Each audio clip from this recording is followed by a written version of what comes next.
Sometimes I wonder what the heck I got myself into. Sometimes I think about absolutely nothing. Sometimes I float. And buddy, I mean float. Without even trying. I could drift away. It's beautiful. Like a dead balloon at the World's Fair. Pretty soon, it all drifts away. And I find myself somewhere else entirely. And then subsequently, something grabs me. Drags me down a tunnel that I can't remember. And it's a long tunnel. Damn thing just keeps going. Okay, that thing is coming down. Great. I see a boy.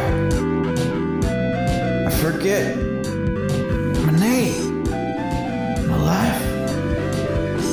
My flesh simply abandons me. And I'm nothing. I'm nowhere.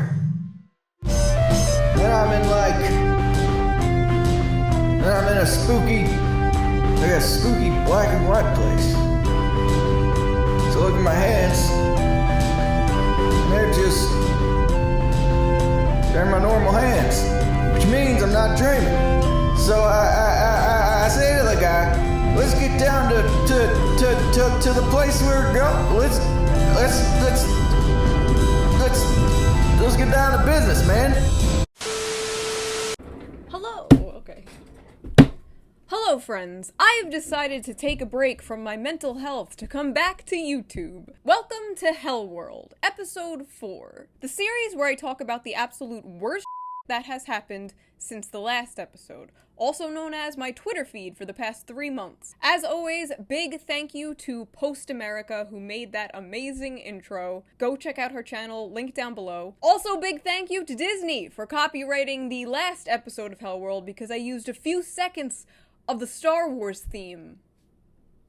Cool. I feel like I've been gone for so long that I can't even keep up with the trends. I don't even know what's hip and happening anymore, so I went to go check out Twitch to see what people were interested in.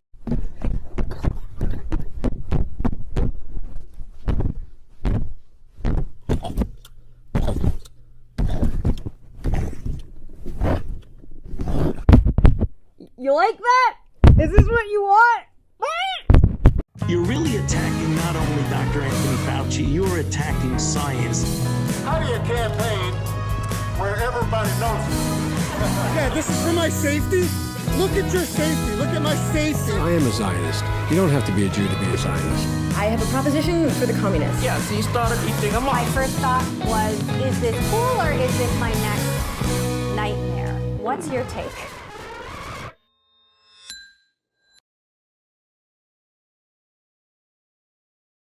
So what has happened since the last time we talked? Well, new ℚ𝔢𝔢 just dropped.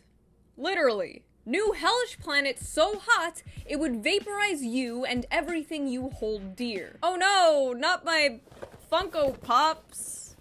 I literally bought these for a second bit. Literally, that wasn't even funny. TOI 1431b, a newly discovered planet located roughly 490 light years from Earth. This is a very hellish world. Dayside temperature of about 3000 Kelvin, and nightside temperature approaching 2600 Kelvin. No life could survive in its atmosphere. Well, move over, TOI 1431b, because Earth might be catching up to you. The world is currently on fire, with temperatures in Canada reaching up to 45 degrees Celsius, which is 118 degrees in normal. In other completely unrelated news, scientists are studying at what temperature human beings spontaneously die with, quote, increasing urgency. But you know who's to blame for all this, right? No, not the fossil fuel industry, not the politicians in charge. Men. Men are worse for climate change than women because they love meat and cars.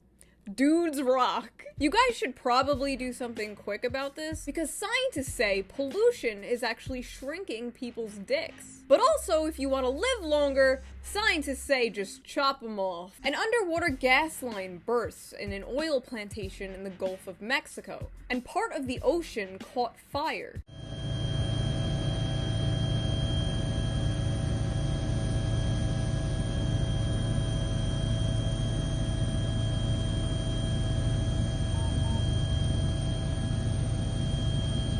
Men had their chance. This is what they did with it. It's time for women.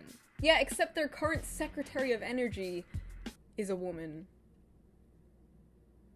Oops. Satan's asshole. Eye of Sauron looking ass in the middle of the goddamn sea, and yet I remain unfazed. Like, the government basically confirmed the existence of UFOs a few weeks ago, and everyone was just like, okay, yeah, that's nice, but I got shit to do. Like, what do you want us, what do you want? Ooh, spooky aliens.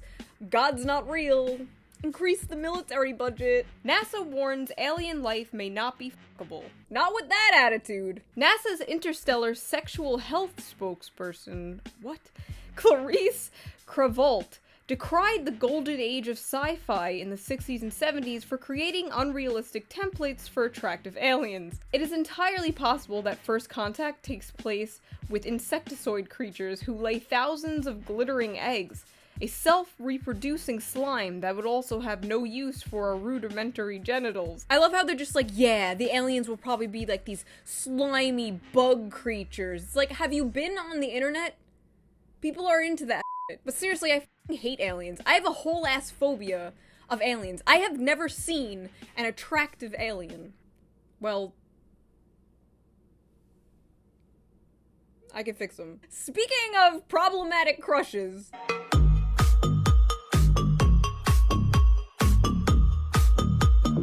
They're young, hot, and ready for war. Israel's military reportedly uses thirst traps to sow Zionist pride. Okay, listen, I really want to free Palestine, and I care a lot about all those kids murdered by the Israeli airstrikes.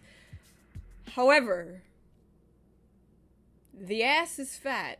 A giant ship got stuck in the Suez Canal, and the internet did not waste any time to draw Rule 34 of it. Pop star Lil Nas came out with a controversial music video where he gives Satan a lap dance, and all of the usual suspects were clutching their pearls over it. Christian conservatives always talking about the gays going to hell, and a gay goes to hell and they're still mad. Elon Musk's firm Neuralink has the tech to build a real Jurassic Park. Billionaire entrepreneur Elon Musk's brain implant startup Neuralink is changing the game for how humans, computers, and animals interact.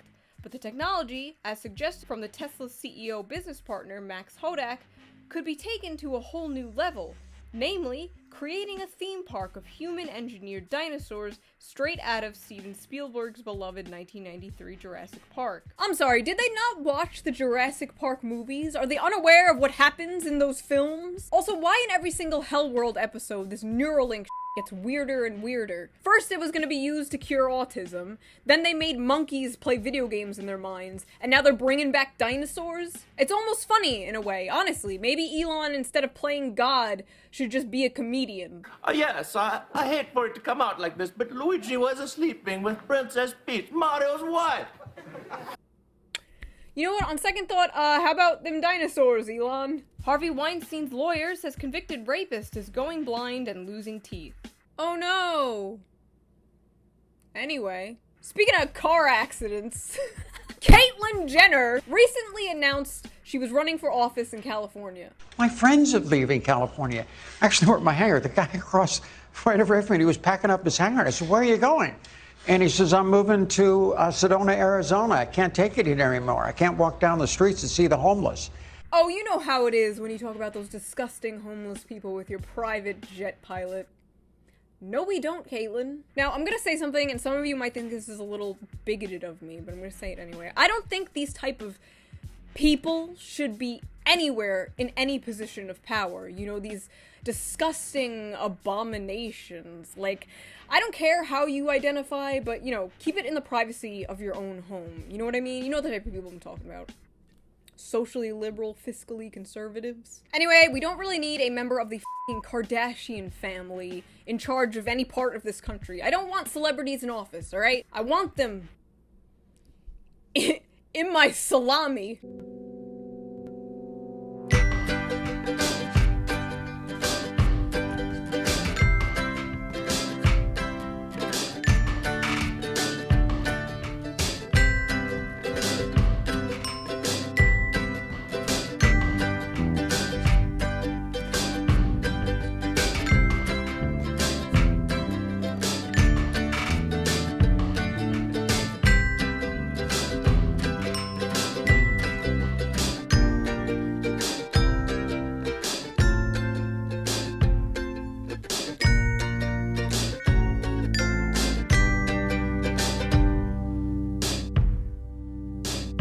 You've never experienced celebrities like this. James Franco, he's sexy, he's artsy, let's make him salami. The Franco salami must be smoky, sexy, and smooth.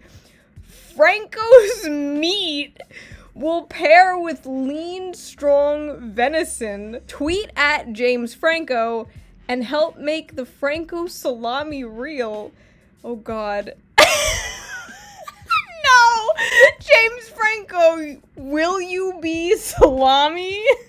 You know, when we said eat the rich, I didn't know it would be so literal. You know what? Forget selling bathwater. I'm gonna sell shoe-on-head brand meat. Would y'all eat my salami? Wait. Do not answer that. Oh god. 3,000 comments. Give me the salami, mommy. Speaking of mommy, New York parent seeks okay to marry their own adult child. Consensual incest should be decriminalized, advocates say. Go ahead, marry your cousin. It's not that bad for your future kids. I don't know who at the top one day just woke up one morning like, hey, I think my cousin's pretty hot. Deploy like 7 articles in the span of a week about how incest is okay, actually. When your political enemies are literal motherfuckers. Speaking of motherfuckers. Nope, not touching that. Samsung has a cute little anime waifu assistant now, and the internet absolutely lost their shit over it and did not waste any time to make Rule 34 of her. And after you buy your new Samsung smartphone from your 3D waifu, be sure to wrap it in realistic human skin.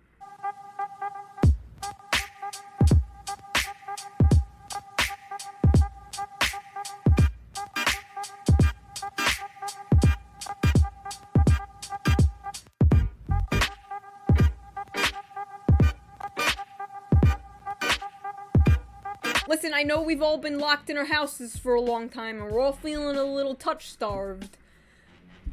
But I don't really need to feel the warmth of human flesh while I'm calling people retarded on Twitter. So last month was Pride Month, and you know what that means, baby.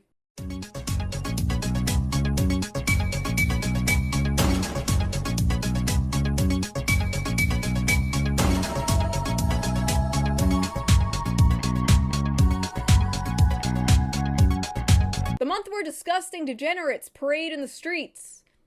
I'm of course talking about this shit. How am I supposed to explain this to my children? But they, and by they I mean like the secret council of gays. I don't know who runs the official Pride Twitter account, but they designed a new LGBT flag.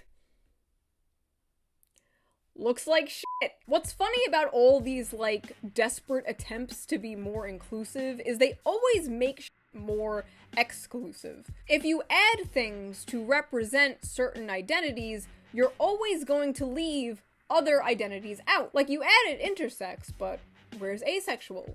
Where's pansexual? Where's bisexual? Oh god, they actually added bi. Oh god, I'm losing my mind. I'm losing my mind! Also, black and brown aren't sexualities or genders. They're fucking races. Were black and brown people not already included in the LGBT flag? Was I waving around a whites-only flag this entire time? It just kind of feels like, even you guys, and you're just like, what do you mean, even them? Biden called George W. Bush to discuss Afghanistan pullout. Hey, Ronald Reagan, do you have a moment to talk about AIDS? John Bolton, who served as a high-ranking State Department official under former President George W. Bush at the time of the initial U.S. military invasion of Afghanistan in October 2001, maintained that America's armed forces did not lose the two-decade conflict, but had simply walked away from it.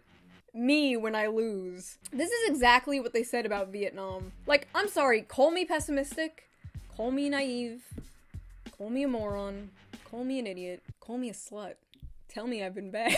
Call me pessimistic, but do you really expect me to believe that this country cares about the citizens of another country when they don't even care about the citizens in this country? But Biden, despite my doubts, is pulling troops out. I guess you can't invade Iran or Cuba if all your troops are in Afghanistan. But I don't care, I'm a woman. I won't be drafted. Just in, Senate panel votes to make women register for draft. We could have been home baking pies all day, but some dumb 100 years ago decided she wanted equal rights, so now we gotta go die for Raytheon. Fuck you. Perhaps we will have the super soldiers ready in time for war with Iran. US Space Force will create augmented humans for unimaginable military strategies, chief scientist says. There will be unimaginable advances made over the next decade in areas including artificial intelligence that would make the military able to strategize tactics that no human could. Conflicts fought increasingly by robots or autonomous systems could change the very nature of warfare, as there will be less emphasis on emotions, passion, and chance. Oh, that's great. You know what I always think of when I think of the American military? What if that, but less empathy? Brilliant! Speaking of evil, big pharma executives cruelly mocked opioid addicts who got hooked on painkillers as pillbillies, emails show. When Kentucky introduced new regulations to crack down on the opioid epidemic, a regional director for Amerisource, according to her LinkedIn profile, wrote, "One of the hillbillies must have learned how to read." Yet another email contained a mocked-up breakfast cereal with the word smack under the words Oxycontin for kids.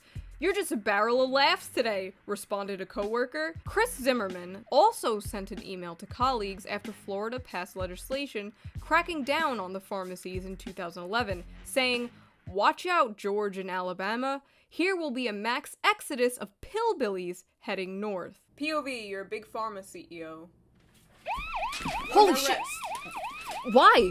US military training document says socialists represent terrorist ideology. A training document obtained exclusively by The Intercept appears to conflate socialist with terrorist and lists the left-wing ideology alongside neo-Nazis. It was a joke. It was a meme. Oh. Should I take the handcuffs off? No. Well, it's a good thing the Bill of Rights protects my privacy as a citizen of this beautiful nation. Biden team may partner with private firms to monitor extremist chatter online. The Biden administration is considering using outside firms to track extremist chatter by Americans online, an effort that would expand the government's ability to gather intelligence but could draw criticism over surveillance of US citizens. Because when that pesky Fourth Amendment gets in the way, you can always count on private corporations to do the job. And when private corporations don't do the job, you can always count on the government to pressure them. Providing for Facebook or other platforms to measure and publicly share the impact of misinformation on their platform and the audience it's reaching. Also with the public, with all of you, to create robust enforcement strategies that bridge their properties and provide transparency about rules. You shouldn't be banned from one platform and not others for providing misinformation out there. The four branches of government: legislative, executive, judicial, Silicon Valley. If only Trump could have done something about big tech back when he was president. Too bad he was having his ass ate by Silicon Valley billionaires. Sorry, I couldn't stop the corruption. I was too busy being corrupt. Sad. Cucked by the Zuck. Hate to see it. Now, don't get me wrong, disinfo can be very, very harmful. But like it or not, the internet is the new public square, and people should be allowed to say whatever the hell they want, within reason. How do we escape big tech censorship?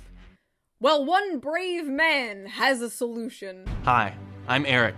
I'm the world's youngest Bitcoin millionaire. I made it in Silicon Valley, and I've accomplished a lot in my life already. But now, I'm leaving big tech to fight for free speech. Because the big tech overlords are violating your privacy, censoring your speech, and I think that's so wrong. That's why I created the Freedom Phone. Imagine if Mark Zuckerberg censored MLK. MLK was censored by the FBI permanently. How is buying a phone going to stop you from being banned on Twitter, which is like a whole separate app? It's not like they created a new app. What is the phone going to do? I don't understand. Apparently it's some cheap Chinese phone too, so it's not even made in America. So I actually got the phone because I was like so curious about it, and we're gonna check it out right now. Kind of just looks like a iPhone, looks like a normal phone. Let's turn it on real quick. Nick. Oh! Nick. Oh god, God! Nick. I can't turn it off. One second. Oh my gosh. Oh god. Political radicalization is unfortunately on the rise in America. But what does it mean to be politically radicalized? And how does somebody become politically radicalized? Well, thankfully for us, MSNBC did a whole ass segment about it. I took my Facebook account that had no followers or friends. I'm going to follow the top 3 right-leaning pages plus some dog content and see what happens. My colleague Melanie created a new account and did the same, but she went left 7 days. Conspiracy theories by day 4. Bigfoot believers. Really? Nonstop anger by day 5. Same with Melanie's. So the other day somebody sent me a link to Conservapedia, a Wikipedia made for and by conservatives. And it's pretty bad. The world looks very dangerous on YouTube. Oh no! They used me as an example of a radical left-winger. Really? ℚ𝔢𝔩 is the worst excuse for a leftist I've ever heard of. Ah, but you have heard of me. I love how if you go down like the right-wing rabbit hole, you end up at like far-right people and Bigfoot conspiracies, and then if you go down the left-wing rabbit hole, you end up here. Like there's anything terrible that happens on this channel. Cute! Girl, 7, sells lemonade to pay for brain surgery. There's nothing cute about any of this shit. There's nothing heartwarming about any of these stories. It's dystopian as hell. Like, Canada doesn't have to worry about this shit. Canada just has to worry about the hundreds of unmarked graves of indigenous children they kidnapped and murdered. Ah! But you know what you could do to pay for medical bills instead of starting a GoFundMe? Harvesting the blood of America's poor. For much of the world, donating blood is purely an act of solidarity, a civic duty that the healthy perform to aid others in need. The idea of being paid for such an action would be considered bizarre. But in the United States, it's a big business. I got turned away twice, once for being too dehydrated and once for being anemic. Being poor created a shitty paradox where I couldn't eat, and because I couldn't eat, my iron levels weren't high enough to allow me to donate. That was a week of a pay cut. Money I desperately needed for rent and bills and meds. A controversial startup that charges $8,000 to fill your veins with young blood now claims to be up and running in 5 cities across the US. Roughly 3 years ago, ℚ𝔢𝔩 launched Ambrosia, a startup that fills the veins of older people with blood from younger donors. Ambrosia recently revamped its website with a list of clinic locations and is now accepting payments for the procedure via PayPal. 2 options are listed: 1 liter of young blood for $8,000 or 2 liters for $12,000. The blood business is booming, baby. But maybe you don't want to start a GoFundMe or sell your blood. You could always open an OnlyFans. Kiss that 99-cent ramen goodbye and say hello to endless opportunities on OnlyFans. Real hey sweetheart, you need to pay your student loans, can you dance? Energy going on, what the fuck? But how else are you gonna pay for rent besides selling your blood or selling pics of your butthole? It's not like you can buy a house when all there is renting. There's a good chance you've never heard of BlackRock.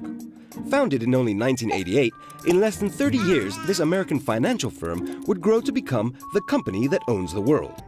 BlackRock also has shares and voting rights in many of the biggest European companies, in sectors such as energy, oil and gas, transportation, food, and of course, finance. BlackRock! How do I explain this in a way you would understand? BlackRock is like an evil corporation from a comic book. They're a $9 trillion investment company full of ex-government officials and has been buying foreclosed houses, paying like 50% above the asking rate, completely outbidding normal home buyers. And when BlackRock owns every house in a neighborhood, you don't own any of those houses, you're renting them. It's created a permanent class of renters. Oh yeah, they also want to take away guns. The giant mega corporation also wants to take away your guns. How quaint. But hey, you know what? Maybe you don't even have to buy a home. Maybe you don't even have to rent an apartment. After all, as The Guardian says, Google has sleep pods, Yelp has beer. Why don't we just live at work? You know what? Great idea. And while we're at it, no more paychecks. Let's just pay people in Google bucks to go to the Google store. You know what? I'm done. I'm gonna live off the map. I'm gonna live off the fat of the land. I'm going to start a commune. I'm going to buy some farmland. And Bill Gates just bought all the farmland.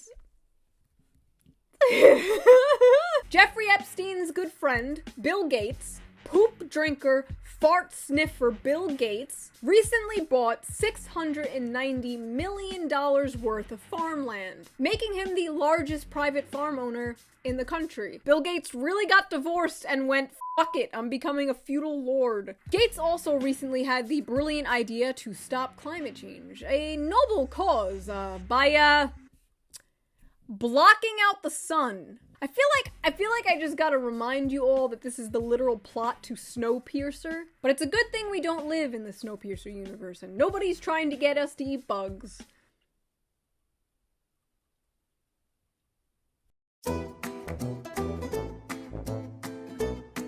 But when you combine the chocolate, the cinnamon, and the nuttiness of the bugs... The nuttiness of the bugs! If you have been on this channel for long enough, you know the one thing I piss and shit about all the time is the fact that the media really wants us to eat bugs. If we want to save the planet, the future of food is insects. Future food, food that promises to be good for you and animals and the environment, has taken on the buzz that was once associated with Silicon Valley startups.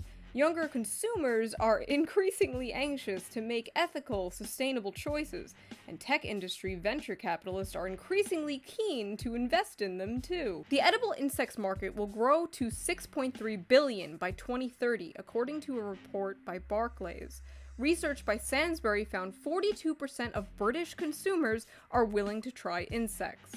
You know, honestly, eating insects would be an improvement to British cuisine. I guess anything's better than eating a toast sandwich. Apparently every 17 years a ton of cicadas come out of hibernation. I don't know why, I don't care, I hate the I'm tired. But anyway, journalists really want us to eat them. A cicada's life is basically scream, die. That's it, that's basically the life of a cicada. And me. Minus the part. Haven't gotten laid in like 2 years. Can you tell? But these motherfuckers have been stewing, marinating in the ground for 17 whole ass years. These bugs are too old for Drake Bell. 17 years in the ground, only to emerge and be eaten by CNN anchors. Oh, the crunch. Do I have a wing hanging out of my mouth? It's literally in there. But of course the elites on CNN are trying to get us to eat bugs. Of course they are. Are we shocked? No. But at least we still got Tucker Carlson on Fox News, who I know, in my heart, would never, ever go along with this sick, disgusting agenda. To reassure our viewers who are kind of on the fence about eating bugs, who are bug curious, as we say in the bug community, and I'm going to eat it. There's a cicada right on the top. Yeah, I mean, I think you dip. Honestly, it's delicious. Okay, Tucker Carlson, because I can fix him. He's close. He's so close sometimes. She would rather cuddle her Tucker Carlson body pillow.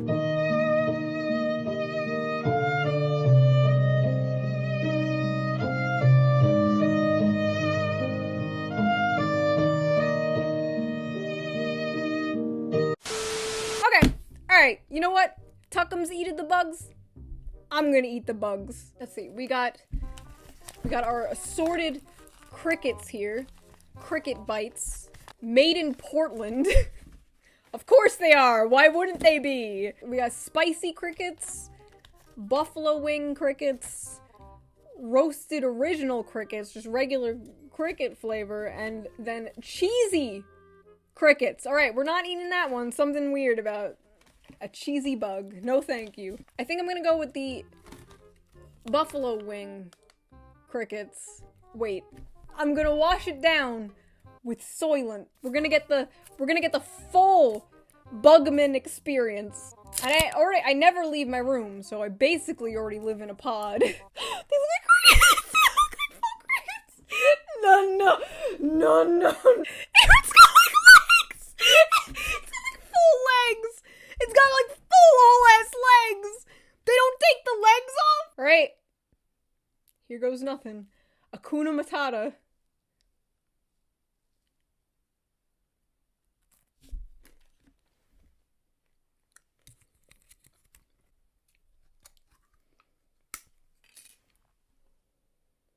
Stuck in my teeth. Ah! Can't breathe because pollution is so bad? Buy an air helmet. Historic drought in California making the water taste like dirt? Just add lemon. Don't want to eat the bugs? Don't want to give up real meat? Don't worry. We have a solution for that. People are not willing to give up meat. So possibly we can use human engineering to make it the case that we're intolerant to certain kinds of meat. There's this thing called the Lone Star tick, where if it bites you, you'll become allergic to meat. I can sort of describe the mechanism. So that's something that we can do through human engineering. These people should be in jail. These people should be in prison. These people should be in mind prison. Prisoners could serve 1,000-year sentences in 8.5 hours in the future. Future biotechnology could be used to trick a prisoner's mind into thinking they have served an 1,000-year sentence, a group of scientists have claimed. Philosopher Rebecca Roach is in charge of a team of scholars focused upon the ways futuristic technologies might transform punishment. Dr. Roach claims the prison sentence of serious criminals could be made worse by extending their lives. There are a number of psychoactive drugs that distort people's sense of time, so you could imagine developing a pill or a liquid that made someone feel like they were serving an 1,000-year sentence, she said. A second scenario would be to upload human minds to computers to speed up the rate at which the mind works, she wrote in her blog. Okay, psychopath. I love how this is where they're thinking of taking this technology, not in education or anything like that, no, in torture. This is the most American Let's not focus on, like, rehabilitating criminals. Let's do this satanic instead. 20-year-old Dante Wright was shot dead by a police officer because the officer mistook her gun for a taser. The media's Dante Wright as opposed to the real Dante Wright. What's the issue here? He owns a gun? I thought we liked the Second Amendment, what? In the future, when I am inevitably turned into Swiss cheese by some AI police bot for criticizing the state or something, you think they'll use this picture? She was no angel. I don't know, I don't think so. I have a feeling they won't do that. Police mistook Isa Brown's phone for a gun and shot him. And 17-year-old Hunter Britton was pulled over by a cop in Arkansas, and when his truck wouldn't go into park, he tried to put something behind the wheels of his truck so his truck wouldn't hit the cop's car, and the cop opened fire and killed him. I guess cops just don't know what the a gun looks like. But you know who does know what the a gun looks like? You know who's programmed to know what the gun looks like? A police robo-dog is sparking a major controversy today. The machine was deployed by NYPD at the scene of a suspected hostage-taking in Manhattan. I've never seen nothing like this before in my life. But that's not the only thing robots are gonna be replacing.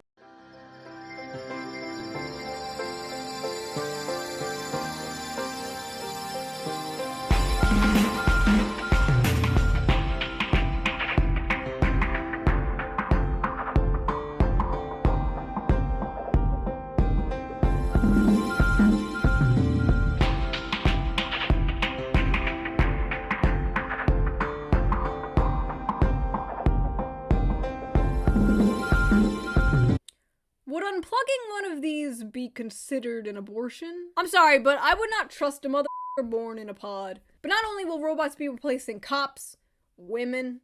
Food delivery coming.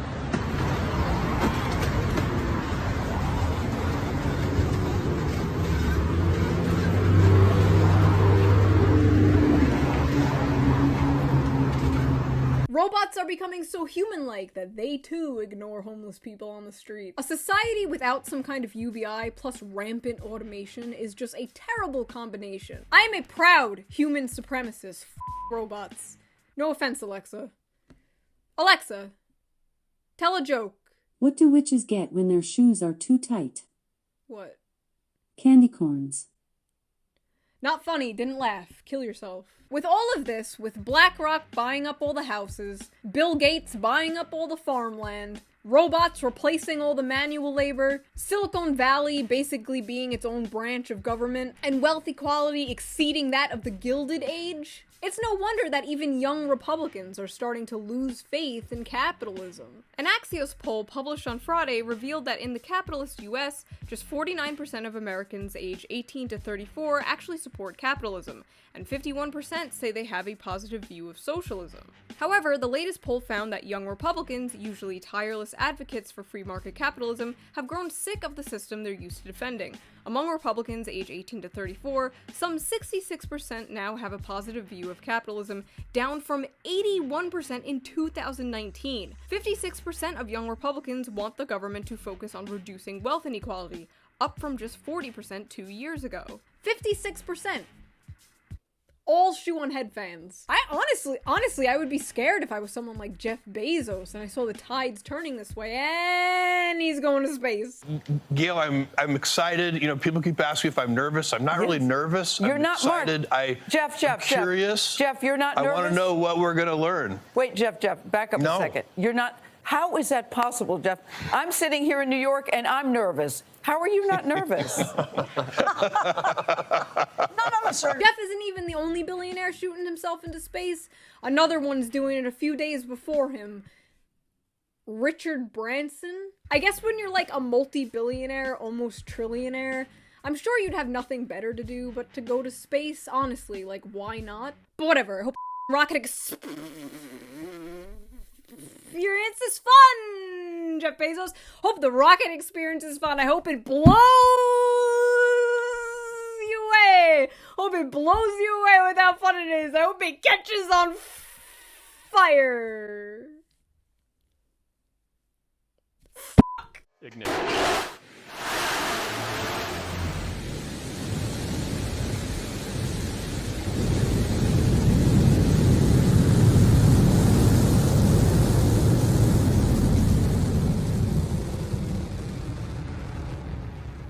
Oh yeah, look at her go. So Jeff went to space successfully and he came back in the span of a few hours. Did this moment motivate you to push deeper into the cosmos? Hell yes.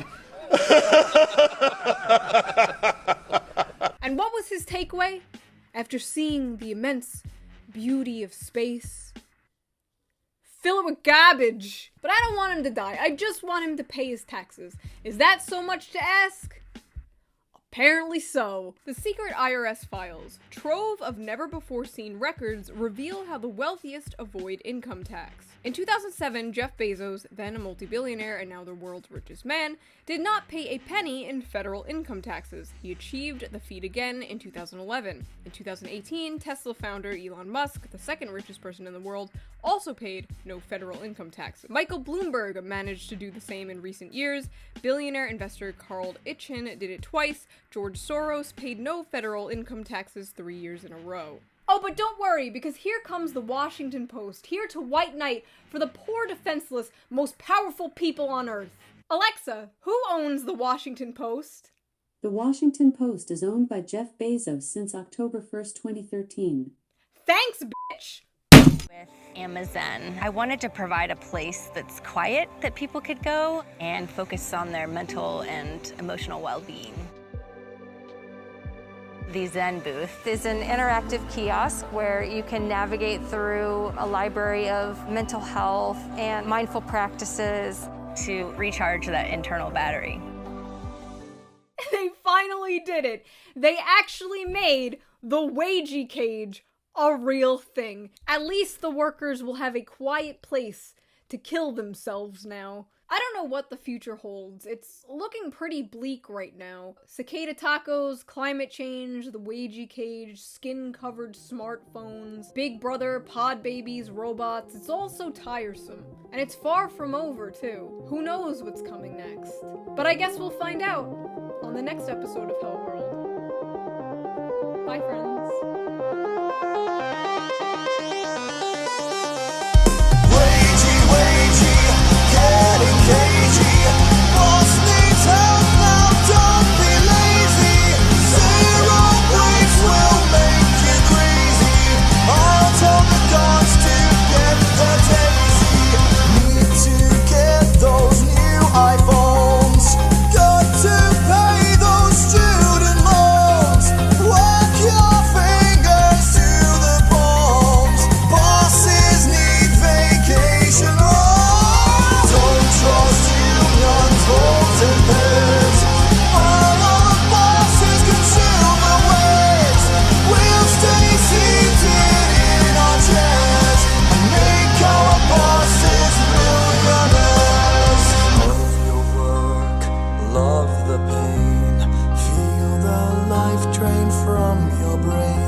As your dreams go down the drain, come on, wagey, join the crew. Don't you want your wages too? And if the boss man makes you blue, you deserve it, you're a screw. Can come round after ages. You can come collect your wages. Through your bodies have your rages. Then head back to your cages.